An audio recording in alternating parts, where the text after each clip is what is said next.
अस्सलाम वालेकुम। अबरार रशीद आपकी खिदमत में हाजिर है और मेरी आपसे रिक्वेस्ट कि अगर अभी तक आपने मेरे चैनल को सब्सक्राइब नहीं किया तो प्लीज़ इसे सब्सक्राइब कर लें और जुमे के दिन दोपहर 3 साढ़े 3 बजे इंशाल्लाह मैं लाइव शो के साथ आपकी खिदमत में हाजिर हूँगा। इसमें जिस तरह हस्बे मामूल गपशप होगी और आपके सवालों के जवाब देने की कोशिश करूँगा। जब से यूएई की हुकूमत ने एक मुतनाज़ा एक फ़ैसला किया है वीज़ों के हवाले से, और वो ये कि रेजिडेंस वीज़े जितने भी हैं उनके जो वीज़ा होल्डर्स हैं अगर वो यूएई से बाहर हैं और उनके 6 महीने से ज़्यादा अरसा गुजर चुका है तो उन वीज़ों को मनसूख कर दिया गया है।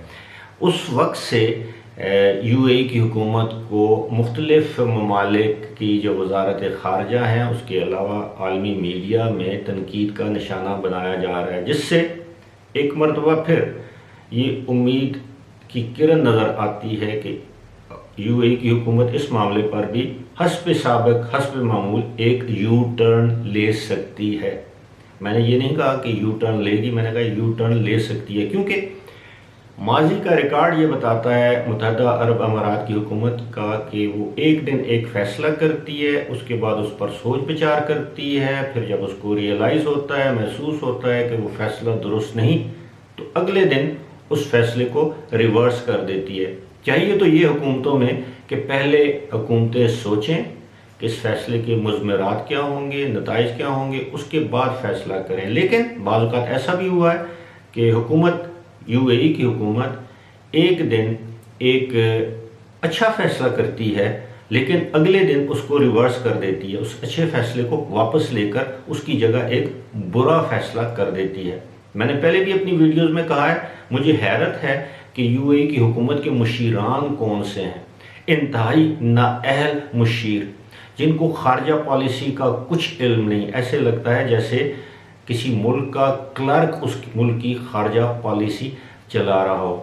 खैर ये बातें तो ज़बान ज़द आम है, लेकिन असल सूरत हाल ये है कि वो बेचारे लोग क्या करें जिनके वीज़े वैलिड थे 2022 तक 2021 तक और वो किसी मजबूरी के तहत अपने मुल्क गए, तातीलात छुट्टियां गुजारने गए, अपने वालिदैन की तीमारदारी करने गए, किसी अजीज़ के जनाजे में शिरकत करने के लिए गए और वहाँ पर फंस गए। 6 महीने से ज़्यादा अरसा गुजर गया।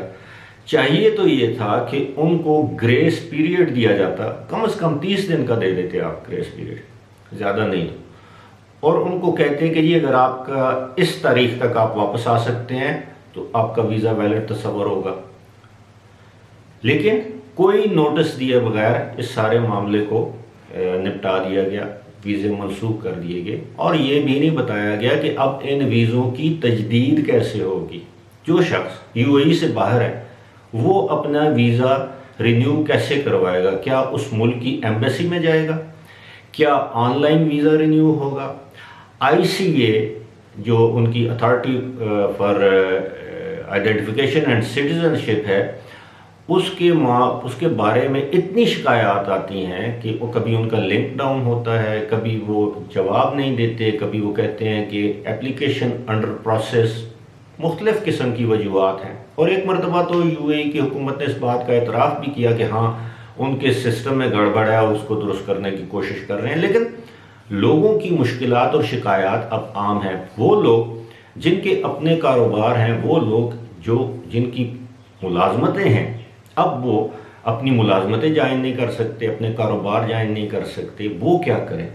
इसलिए एक मरतबा फिर उम्मीद रखनी चाहिए कि यूएई की हुकूमत अपने इस फ़ैसले पर नज़रसानी करेगी, इस पर एक और यू टर्न लेगी ताकि इससे जो रेजिडेंस वीज़ा होल्डर्स हैं उनकी मुश्किलात में कमी आ सके, या कम से कम इस बात का ऐलान करेगी कि हाँ जी हम 30 दिन का ग्रेस पीरियड देते हैं उन तमाम अफराद को जिनके वीज़े जून में या जुलाई में एक्सपायर हुए हैं। उम्मीद की जानी चाहिए कि हुकूमत इस मामले पर हमदर्दाना गौर करेगी, क्योंकि ये हज़ारों नहीं बल्कि लाखों लोगों के वीज़ों, उनके कारोबार और उनकी मुलाजमतों का सवाल है। फ़िलहाल इसी के साथ मुझे दीजिए इजाज़त। खुदा हाफ़िज़।